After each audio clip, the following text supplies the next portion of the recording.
Hello, everyone. My name is Shaun Salters, and I'm going to be talking about Garrett Morgan. Garrett Morgan was born in Paris, Kentucky on March 4th, 1877. With only an elementary school education, began his career as a sewing machine mechanic.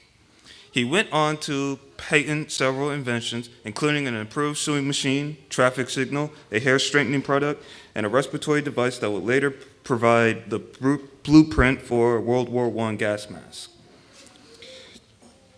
Although he only completed an elementary school education, Morgan was able to pay more lessons from a private tutor from a job he found in Ohio as a handyman for a wealthy landowner.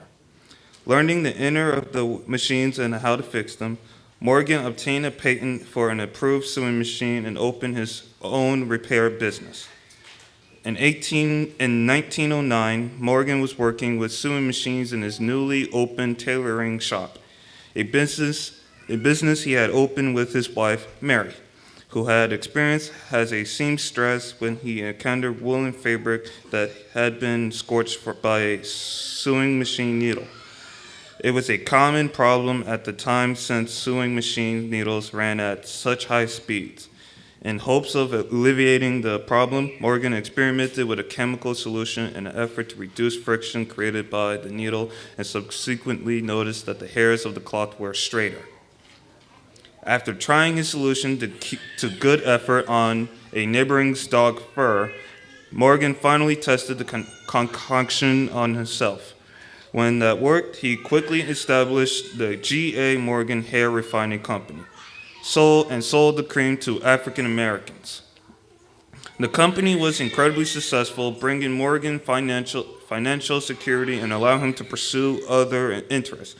In 1914, Morgan patented a breathing device or safety hood and other patents.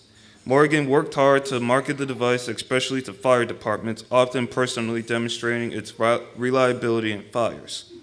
Morgan's breathing device became the prototype and precursor for the gas masks used during World War I, protecting soldiers from toxic gas used in warfare.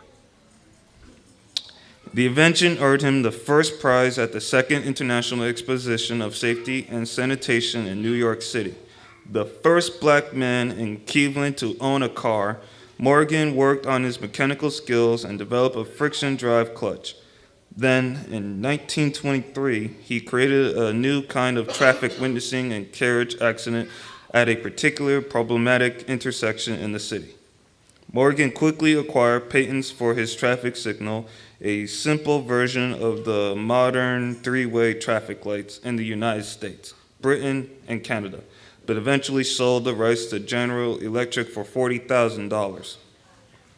Morgan began developing glaucoma in 1943, lost most of his sight as a result. The accomplished inventor died in Cleveland, Ohio on July 27, 1963, shortly before the celebration of the Emancipation Proclamation, the event he has been waiting for.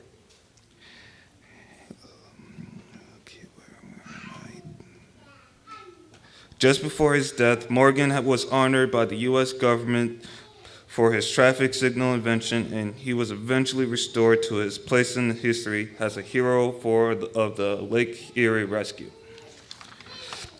Morgan improved and saved countless lives worldwide, including those of firefighters, soldiers, and vehicle operators with his profound invention. His work provided the blueprint for many important advancements that came later and continue to inspire and serve as a basis for research conducted by modern-day inventors and engineers. Thank you for listening.